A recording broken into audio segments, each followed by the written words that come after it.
मांगे हमारी रोड पुल पार है, जो हमारे जो शिक्षक हैं, बच्चे हैं गांव के, उनको दिक्कत ना है। गांव के जो महिलाएं हैं वो लोग जा नहीं पाते हैं, जंगल के रास्ते में बहुत सारी दिक्कतें होती हैं, भालू बाघ का डर रहता है। कोई यहाँ देखभाल नहीं कर रहा है, विधायक भी चुप है, जीत के साइड हो गई, और क्रांति जिला पंचायत भी बंद है, वो चुपचाप हो गया। जीत बोला मैं पुल लाऊंगा, पुल बनाऊंगा यहाँ के लिए, कुछ नहीं किया। ना पुल लाया ना कोई रोड आई। यहाँ पुल की जरूरत इतनी ज्यादा क्यों है और कितने टाइम से पुल की दिक्कत है? पुल की दिक्कत है, यहाँ पे बच्चे लोग बीमार हो जाते हैं, बीमार हो जाते हैं गाँव के लोग सभी। और बीच में माता जी बीमार रहे, नदी थी, चले यहाँ से चले गए थे। 2 महीने में प्रसव करे यहाँ पे, तब मन रहे, दिक्कत थी। कोई गवर्नमेंट यहाँ देखभाल नहीं कर रही है, दिक्कत इसलिए थी। हाँ बीमार थे, कहाँ जाते पुल बेचारे नीचे नदी 2 महीने किराए पे बीमार थे बरसात के टाइम में। गवर्नमेंट तब भी यहाँ कोई ख्याल नहीं कर रही है, क्यों जाते हैं? पुल होता रोड, माता जी किराए पे नहीं क्यों जाते? अपना मकान छोड़ के माता जी किराए पे क्यों जाते हैं? कुछ बढ़ जाती है, हाँ जी, पार नहीं होती है, टूट जाते हैं सारे, तो आ जा नहीं सकते, तो वहीं रहना पड़ता है। आपकी जानकारी के लिए मैं बताना चाहूँगा, आज मैं आया हूँ पस्तोड़ा गांव, जो कि बेसिकली मेरा नानी गांव है, और ये हैं बीरबल जी जो कि मेरे मामा हैं। और यहाँ पर सबसे बड़ी समस्या जो है यहाँ के गांव के लोगों के लिए और मेरे नानी गांव के लिए खासकर, वो समस्या ये है कि यहाँ कोई भी एक ऐसी रोड नहीं है जो कि प्रॉपर सावन के टाइम पे आने वाले, बरसात के टाइम पे आने वाले पानी के टाइम पे जब नदी बढ़ती है तो उस टाइम पे लोगों के लिए क्रॉस करने के लिए कोई सुविधा हो, कोई पुल हो या कोई सड़क हो, कोई ऐसी सुविधा नहीं है यहाँ पे। पुल चाहिए, पुल यहाँ पे पुल की मांग किया जाए। यहाँ पे बच्चे लोग परेशान होते हैं और गांव के लोग। आपकी जानकारी में मैं बता दूं, जो ये रगड़ आप देख रहे हैं मेरे पीछे, तो यहाँ पर एक सरकारी स्कूल है जो कि राजकीय प्राथमिक विद्यालय है, जिसमें 1 से लेकर के 5वीं तक के बच्चे पढ़ते हैं। और ये बच्चे डेली अपना ये जो छोटी नदी है, ह्यूल नदी जिसको हम बोलते हैं, जो कि इसके बगल में ही है, इसको क्रॉस करके जाना पड़ता है। जो लकड़ी का ब्रिज है उससे बच्चे क्रॉस होके जाते हैं, बट सावन के टाइम पे और बरसात के टाइम पे ये ब्रिज बह जाता है, तो इस वजह से यहाँ के बच्चों को स्कूल जाने में बहुत प्रॉब्लम होती है। और गांव के लोगों को अपने सर पे सामान रख के लेके जाना पड़ता है, क्रॉस करना पड़ता है नदी, और अपनी जान जोखिम में डालनी पड़ती है। जो पहले गांव वालों के लिए रोड आती थी रत्ता पानी से होके पस्तोड़ा तक के लिए, वो रोड भी बाधित हो चुकी है। उस पर भी अतिक्रमण की वजह से कैंप्स वगैरह लगे हुए हैं, जिससे लोगों को आने जाने में बहुत प्रॉब्लम हो रही है। आज मैं आया हूँ पस्तोड़ा गांव, जो कि लक्ष्मण झूला से 7 किलोमीटर की दूरी पर है, और ये मेरा नानी गाँव भी है। यहाँ से मेरी मम्मी है और मेरे मामा जी लोग और बाकी यहाँ पर कैंप व्यवसायी लोग, बहुत सारे लोग रहते हैं, जिसमें गांव वालों के लिए आज की डेट में जो सबसे बड़ी समस्या है वो है रोड की। यहाँ पर कोई भी रोड ऐसी नहीं है जिससे कोई भी क्रॉसिंग करके पस्तोड़ा गांव आ सके। जो कि सबसे बड़ी समस्या हमारे पस्तोड़ा गांव के लिए है वो है ह्यूल नदी। ह्यूल नदी की वजह से क्या होता है बेसिकली कि हर बरसात में आने वाली बारिश से जो पानी बढ़ता है, जो बाढ़ आती है, उस वजह से जो गांव के लोग हैं, जो स्कूल के बच्चे हैं, वो लोग क्रॉसिंग नहीं कर पाते हैं प्रॉपरली, और शिक्षा से भी वंचित रहते हैं। और जो हमारा ऋषिकेश है, बाजार है, मेन मार्केट है, वहां से भी वंचित रहते हैं।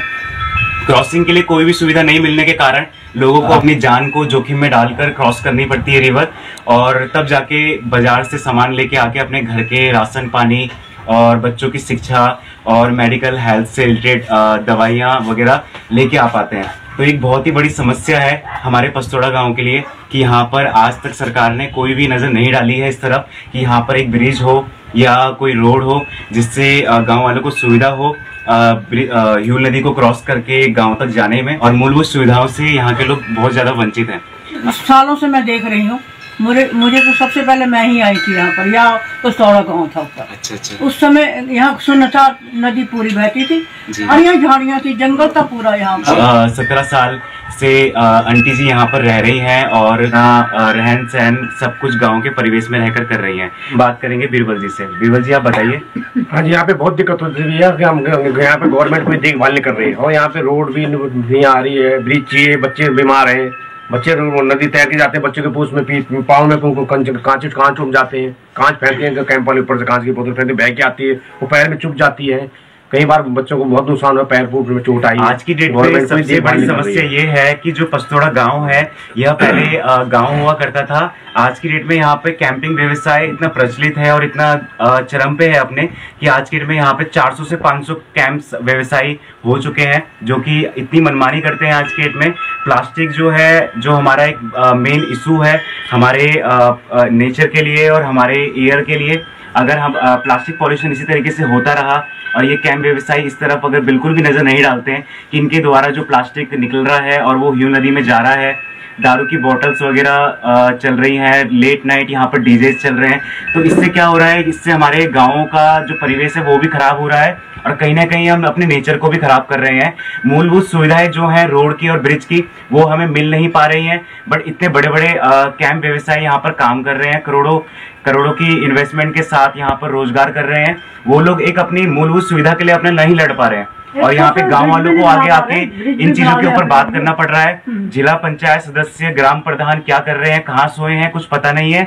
चुनाव आने को है और इस टाइम पर भी कुछ ऐसी बात नहीं है, कोई इस तरफ नजर ही नहीं डाल रहा है कि जो मूलभूत सुविधा है हमारी, पानी, रोड और आपका जमीन, तो इन चीजों की हमारी मूलभूत सुविधा अगर सरकार द्वारा हमें ये चीजें नहीं प्रोवाइड की जाती हैं तो हम लोग अपना वोट आने वाले चुनाव में किस जनप्रतिनिधि को दें, आप हमें ये बताइए। हमारा जो यमकेश्वर रहा, जो आपका घटुघाट है, ये यमकेश्वर ब्लॉक में आता है और आई थिंक हमारे यमकेश्वर से जो विधायक रही हैं रितु खंडूड़ी जी, इनके 3 साल पूरे हो चुके हैं और अभी नेक्स्ट कैंडिडेट खड़े हो रहे हैं और चुनाव भी नजदीक है। तो आपका क्या कहना है कि ये जो मूलभूत सुविधाएं हमें आज तक मिली नहीं है, इनके ऊपर आपको क्या कहना है? हमारे जो आने वाले चुनाव है उनमें आप किसको वोट देना चाहेंगे, क्या करना चाहेंगे? किसी को कुछ नहीं देना है, अभी वोट बाढ़ किसी को नहीं पड़ेगी। यहाँ पे पहले पुल बनाया जाए, उसके बाद वोट पड़ जाएगी। पुल बनाया जाए, पुल आए, रोड आए, तब वोट। गांव वालों का कहना है गांव वालों को हमारी मूलभूत सुविधाएं मिले, अगर हमें मूलभूत सुविधाएं मिलेंगी तो आगे वोटिंग प्रोसेस होगा, नहीं तो इस गाँव से कोई भी आगे आके एक व्यक्ति यहाँ पर वोट नहीं देगा। कोई विधायक नहीं चूते बना रखा है, 15 साल विधायक होगी, विधायक ने आगे पुल नहीं बनाया, रोड बनाया। इंट्रोडक्शन भैया, आपका नाम क्या है? नीरज। आप भैया कहाँ से हैं वैसे? तो मैं वैसे लास्ट 6 ईयर तो पुणे में हूँ। अच्छा, लास्ट 6 ईयर आप पुणे में थे। अभी ऋषिकेश में आपको कितना टाइम हो गया? ऋषिकेश में मेरे को 1 साल हो गया। 1 साल हो गया। तो आप क्या कहना चाहेंगे? आप जैसे कि अभी बैठे हैं पस्तोड़ा गांव में, यहाँ पर सबसे जो मूलभूत सुविधाएं गांव वालों को वो प्रोवाइड नहीं हुई है। 70 साल हो चुके हैं आजादी के और अभी तक यहाँ पर कोई भी मूलभूत सुविधा सरकार द्वारा ना दी गई है, ना इस तरफ किसी ने ध्यान दिया है। तो आप क्या कहना चाहेंगे कि थोड़ा बहुत अगर हमारी फैमिली के साथ आप अपनी बातें शेयर करने चाहिए? हाँ, ये बहुत सैड है क्योंकि इतनी ब्यूटीफुल जगह है ये और आप देख सकते हैं रोड बिल्कुल पास में है, वहां से नीचे तक आने के लिए रोड बनाना है जी। जो आई एम सरप्राइज्ड कि सरकार ये सब इतना छोटा सा काम नहीं कर पा रही है। ब्रिज बना है, छोटा सा ब्रिज बना है, बारिश के दिनों में लोग क्रॉस कर सके। हमारे जैसे हम बाहर से आए तो हमारे को देखने में नहीं लगता कि ये कोई बड़ा काम है जिसमें सरकार को सोचना भी चाहिए, जिसमें 10 अप्रूवल लगेंगे। तो फाइनेंशियली भी I think they can do it as soon as possible. आपने भी अपना शुभ नाम क्या बताया? नीरज। सो गाइस, जैसा कि अभी नीरज जी ने बताया, यहाँ पर जो मूलभूत सुविधाएं हैं वो सिर्फ इतनी सी है कि जो घटुघाट जो जगह है जहाँ पर ये पस्तोड़ा गांव आता है, यहाँ के जो लोगों की आबादी है वो यहाँ पर है 15 परिवार यहाँ पर रहते हैं और 20 परिवार यहाँ पर रहते हैं। और मैं आपको दिखाना चाहूंगा, आप थोड़ा जूमिंग करके दिखाइए कि जो ये पोर्शन है, ये पोर्शन 2013 की जो बाढ़ आई थी उस बाढ़ में ये पूरा पोर्शन बह चुका है, जिस वजह से पूरा मलबा नीचे आता रहता है टाइम टू टाइम। हर बरसात में ये मलबा नीचे आता रहता है और ये जमीन धंसती रहती है। मेरा सरकार से ये कहना है कि सरकार कोई ऐसा प्रोजेक्ट लेके आए यहाँ पर जिसमें एक तो गांव वालों के लिए ब्रिज की सुविधा हो जाए और जो ये पोर्शन है, ये पूरा पोर्शन सीमेंटेड तरीके से इसको पक्का कर दिया जाए ताकि जिसकी नींव पे आप ब्रिज भी रख सके कल की डेट में और सुविधा हो सके, गांव वालों को अपना आने जाने में सुविधा हो। जो छोटे बच्चे हैं उनको स्कूल जाना पड़ता है, उनकी शिक्षा बहुत अहम है हमारे लिए। और आपकी जानकारी के लिए मैं बताना चाहूंगा कि जो पोर्शन है जो पूरा भूस्खलन में पूरा ढह चुका है, इसके बगल में ही प्राथमिक विद्यालय है जहाँ पर शुरुआती पढ़ाई करने के लिए छोटे बच्चे अपना जाते हैं और उनको हर साल सिर्फ बाढ़ के पानी की वजह से बढ़ने के कारण अपनी शिक्षा से वंचित रहना पड़ता है। और ये जो ह्यूल नदी है इसको क्रॉस ये लोग इनको करके जाना पड़ता है, तब जाके अपने स्कूल तक पहुंच पाते हैं, बाजार जा पाते हैं, अपना खाने पीने का सामान, मेडिकल की सुविधा, इन चीजों को पूरा कर पाते हैं। 2 महीने बच्चे घर पे रहते हैं, 2 महीने बरसात के टाइम बच्चे घर रहते हैं, स्कूल नहीं जा पाते, स्कूल नहीं जा पाते, नदी पढ़ाई खड़ी खराब होती है।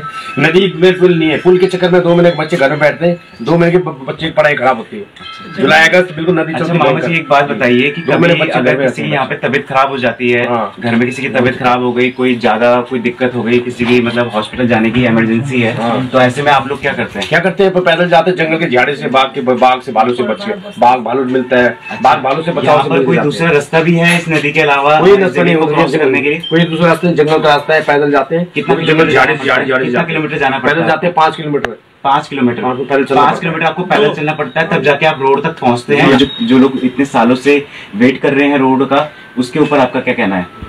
रोड तो आ रखे, पैसा आ रखे 12 लाख रुपए पर रोड क्रांति जिला पंचायत रोड ला पाए। वादा किया था हम रोड लाएंगे, जीत कर आप वोटिंग जीत दिया। आप किसकी बात करना चाह रहे हैं? आपने क्या बात बताई अभी? पुल होने चाहिए, एक पुल बनने चाहिए। आपने बताया जिला पंचायत कुछ इस तरीके से, जिला पंचायत पैसा आया था, गवर्नमेंट 12 लाख में आया, वो पैसा उसने सेट कर रखा है। ये बात पैसा लगाएंगे। ये बात की आपको कैसे पूछती है कि 12 लाख रुपए आए थे? आए, मैंने पूछा, मेरे को विधायक जी ने बताया था। किसके पास आए थे? जिला पंचायत के पास आए थे। जिला पंचायत रोड। जिला पंचायत सदस्य कौन थे यहाँ के जिस टाइम पे पैसा आया था? जिला पंचायत सदस्य क्रांति का प्रमाण जी। अच्छा, तो ये किस कौन से सन की बात है ये? अभी जब पिछले साल आए थे, पिछले साल 2000 इसमें उनके द्वारा कुछ काम करवाया गया था यहाँ पर? ना, काम कुछ नहीं हुआ था। काम रोड के लिए पैसा आया था, काम झाड़ी सफाई के लिए पैसा आया था। तो प्रस्ताव कहाँ का जारी किया गया था इसमें? प्रस्ताव वहाँ पुल से पमोर का है, विजय बड़तवाले पुल से रोड। विजय बड़तवाल थी पुरानी विधायक, उन्होंने वहाँ से रोड पास कराई थी हमारे घर तक। कहाँ की बात कर रहे हैं आप? ये जो आपका बेस पड़ता है, विजय बड़तवाल ने सर्वे कराई थी रोड की, सर्वे हमारे घर तक ऊपर बस्तौर सर्वे। अच्छा जी। तो ये चलो अभी गाइस हम देखते हैं, जैसा कि हमारे बीरबल जी बता रहे हैं यहाँ पर कि जिला पंचायत सदस्य क्रांति का प्रमाण जी द्वारा यहाँ पर प्रस्ताव जारी करवाया गया था, जिसमें 9 से 12 लाख रुपए आए थे। ऐसे ही कुछ कहना है आपका? हाँ जी। और ये बात की पुष्टि आप कर रहे हैं कि ये बात सत्य है? हाँ, ये बात सत्य है। ये बात सत्य है। तो मैं इतना कहना चाहूंगा कि जो हमारे जिला पंचायत सदस्य हैं क्रांति का प्रमाण जी, अगर इस तरह का कोई भी वाक्य है या कोई सही है या गलत है, तो आगे आके अपनी राय दीजिए। और इस तरफ प्लीज आप अपनी नजर रखिए कि यहाँ पर जो मूलभूत सुविधाएं गांव वालों को जो मिलनी चाहिए वो आप लोग प्लीज प्रोवाइड करवाइए, क्योंकि आप ही सरकार के एक अभिन्न अंग है जो आप लोगों को अलाउ करती है किसी क्षेत्र में डेवलपमेंट के लिए वहाँ की मूलभूत सुविधाओं से गाँव वालों को वंचित और ना वंचित कराने के लिए। इस तरह की कोई भी गतिविधि हो जाती है कि ऊपर से कोई भी पत्थर गिर जाता है और इनकी जान जल जाए, तो इसका जिम्मेदार कौन होगा? कौन इस तरफ नज़र रखेगा? कौन इन लोगों की मूलभूत सुविधाओं से इनको परिचित करवाएगा? हर साल आने वाली बाढ़ में ये ह्यूल नदी क्षतिग्रस्त हो जाती है और ये छोटा सा लकड़ी का पुल भी बना है यहाँ पे, जो कि गांव वालों ने अपने आप से मिलकर बनाया है, और ये भी क्षतिग्रस्त हो जाता है। कई बार बाढ़ के पानी में ये बह जाता है, जिस वजह से गांव वाले लोगों को नदी क्रॉस करनी पड़ती है पानी बढ़ने पे भी, और कभी भी बहने का और जान जाने का जोखिम रहता है गांव के लोगों के लिए, और ख़ासकर महिलाएं और छोटे बच्चों के लिए। इसके टॉप में ही यहाँ पर स्कूल है, जो कि प्राथमिक विद्यालय, जो मैंने आपको पहले भी बताया था कि जहाँ पर अपनी शुरुआती पढ़ाई करने के लिए छोटे छोटे बच्चे आते हैं, जो कि अपनी पढ़ाई इसी जगह से कंप्लीट करते हैं। ने भी मुझे बताया कि सतपाल महाराज जी द्वारा यहाँ पर प्रस्ताव आया था जिसमें गांव से एक रोड लिंक होती थी। तो आप बताइए कि वो रोड का कहाँ से लिंक थी और कैसे क्या था? रोड यहाँ पस्ताड़ तक आती थी पहले, हमारे घर के नीचे तक रोड आती थी। तो जो रोड आती थी यहाँ से लक्की वाला रोड नहीं आने देता है। अभी जमीन में, सरकारी जमीन में ट्रेन लगा के जहाँ रोड आती थी, वो टेंट वहाँ से हटना चाहिए। वो टेंट वहाँ से हट के नदी किनारे रोड आती है, पहले रोड को यहाँ लाया जाए। तो वो कैंप वाले मना कर रहे हैं, पहले मना कर रहे हैं। वहाँ कैंप वाले किराएदार है उसके। अच्छा, कैंप वाले उसके लक्की के किराएदार है। वहाँ लक्की का जो टेंट थे वहाँ से रोड थी पहले, वहाँ से रोड आती थी, यहाँ से नदी किनारे यहाँ पे रोड आती थी अभी सरमे की जमीन तक। अब यहाँ पे रोड था, यहाँ गाड़ी आती थी, यहाँ सरकारी रोड पास हो रही है। सरकारी रोड थी, पास हो रही है। विजय बड़तवाल के टाइम में। ये किस टाइम पे पास हुई थी? बड़तवाल जी ने पास कराई थी। विजय बड़तवाल जो हमारी पिछली विधायक थी, उन्होंने पास कराई थी, उनके टाइम की रोड आई थी। अच्छा, पास हुई थी। और ये अभी तो बीच में तो नदी है ना, नदी से क्रॉस कैसे होगी गाड़ी? इधर नदी से होती है, नदी से सही क्रॉस करके गड्ढे बिछा के, रोडियां बिछा के रोड किनारे नदी की रिवर साइड से आती थी पहले। अच्छा, पहले आती थी, आ चुकी थी, पहले आती थी यहाँ। अच्छा, वो टेंट 4 टेंट गलत लगे हुए, 4 टेंट रोड पे लगे हुए। अच्छा, तो आप मुझे बताइए कि कहाँ से कहाँ तक के रोड का लिंक था और क्या था? टेंट तक था। अच्छा, ये वाली रोड थी जो गांव में जाती थी, पस्तोड़ा गांव के लिए, और ये नदी को क्रॉस करके आती थी। और ये प्रॉपर रोड कहाँ से कटी थी मामा जी? रोड का काम किया था लोगों ने। रोड कहाँ से कटी थी ये वाली? लक्की कैंप से कटी थी, जहाँ 4 टेंट लगे हुए। अच्छा, 4 टेंट से ऊपर पहले रोड। संजू भाई कैसे आप? बढ़िया। संजू भाई मुझे बता रहे हैं कि रोड का कुछ दिक्कत वगैरह था इधर पहले, तो यहाँ पर क्या बात ऐसी थी? मतलब 2013 में यहाँ पे कुछ प्रस्ताव आया था रोड का तो आया था, लेकिन ये बीच में बाढ़ आई, रोड बह गया, तो मतलब बनाना पड़ेगा जैसे ना। अच्छा, तो हाँ, बनाना पड़ेगा। हाँ, वहाँ तक रोड है, वहाँ पे सामने कैंप है, तो कैंप वालों ने रोड ला रखी है अपनी। अच्छा, बढ़ने देंगे तो बात करनी पड़ेगी इस बारे में कि बनाएगा कौन आगे ऐसा? हाँ, पर यही है कि ये जो काम है ये तो बहुत बड़ा काम है। और मैं आपको बताना चाहूँगा कि जो पस्तोड़ा गांव है, यहाँ के जिला पंचायत सदस्य हमारे क्रांति कप्रवाण जी हैं। अगर आप वीडियो देख रहे हैं तो मैं आपसे प्लीज़ आग्रह करूंगा कि गांव वालों की समस्या से आप अवगत होकर प्लीज़ इस तरफ कुछ ना कुछ कार्रवाई करें और रोड यहाँ तक लेके आएँ। और यहाँ पर बच्चों के स्कूल जाने की समस्या होती है और यहाँ पर लोग कैंप व्यवसाय वाले यहाँ पर वो डालते हैं, कचरा भगाते हैं, बोतलें भगाते हैं। जो टूरिस्ट होते हैं वो लोग यहाँ पर बताते हैं नहीं क्या कैसे करना है क्या करना है, तो इस पर पाँव करने का संभव रहता है। कई बार कट चुका है और फिर उससे दिक्कतें आती रहती है इस तरह। और विक्का भाई, आपका क्या कहना है हमारे पस्तोड़ा गांव में रोड के लिए? कि यहाँ पर हमारी रोड पहले से मांग है, महाराज जी 2014 में पास कराई थी। अच्छा। और क्या कि रोड आने के लिए लोग दिक्कत। महाराज जी किसकी बात कर रहे हैं? सतपाल महाराज। अच्छा, सतपाल महाराज जी थे पहले जो हमारे रोड पास कराई थी जी। और उसके अलावा भी मतलब यहाँ पर 14 अब तक आने के बाद बन नहीं पाया। अच्छा, इसलिए बन नहीं पाया क्योंकि किसी ने लिया नहीं निर्णय। विक्का भाई का कहना यह है कि जो यहाँ पर कैंप व्यवसायी हैं हमारे पस्तोड़ा गांव में, आज के डेट में इन कैंप व्यवसायियों की जो संख्या है वो पूरी की पूरी 400 से 500 हो चुकी है और ये पूरी लाइन कैंप व्यवसायी की बन गई है। मेरा सरकार को ये कहना है कि जो गांव वाले हैं उनको मूलभूत सुविधाएं मिलें और जो प्रोजेक्ट यहाँ पर लेके आए जा सकते हैं इसको इको टूरिज्म जोन में लेके आने के लिए, क्योंकि यहाँ पर पर्यटक बहुत ही संख्या में आते हैं और गाँव वालों के साथ कहीं ना कहीं कुछ शोषण और कहीं ना कहीं गाँव वाले बहुत ज़्यादा पीड़ित हैं अपनी समस्याओं को लेकर। और मैं चाहूँगा कि सरकार इस जगह को पूरा इको टूरिज्म जोन में लेके आए ताकि यहाँ पर रोड की सुविधा हो पाए। रोड ना हो तो उसकी जगह ब्रिज की सुविधा हो पाए, बट किसी न किसी तरीके से समस्या का हल हो। और जो गांव के बच्चे हैं वो रोज़ाना ये छोटी रिवर को क्रॉस करते हैं और इस रिवर्स में क्या होता है कि जो कैंप व्यवसायी हैं वो अपने यहाँ पर बैठने वाले जो लोग होते हैं, जो टूरिस्ट आते हैं, उनके द्वारा पी जाने वाली अल्कोहल बॉटल्स, बियर बॉटल्स को सबको रिवर में डाल देते हैं, जिससे रिवर भी दूषित हो रही है, पीने का पानी हमारा ख़राब हो रहा है। और सबसे बड़ी बात यह है कि जब लोग इस रिवर को क्रॉस करते हैं तो क्रॉस करते समय जो कांच होते हैं, कांच के छोटे टुकड़े हो गए, उनके द्वारा पैर कटने का डर रहता है। ये गंदगी हमारी माँ गंगा जी में जा रही है, वहाँ पर जा रही है। ये गंदी जो कांच की बोतलें जाती है वहाँ पर अशुद्ध नहीं होगा। मैं आपको बताना चाहूँगा कि जो ये ह्यूल नदी है ये एक स्रोत है पानी का जो कि गंगा जी में जाकर मिलता है फूलचट्टी में, और कहीं ना कहीं पीने का पानी है ये, और ये हमारी गंगा माँ में जाके मिलता है। तो जो यहाँ के कैंप निवासी हैं, कैंप व्यवसायी लोग हैं, उन लोगों से मेरा सिर्फ इतना कहना है कि आप लोग अपने प्लास्टिक को प्लीज़ डस्टबिन तक लेके जाएं और डंपिंग जोन तक लेके जाएं और इसका निवारण ज़रूर करें।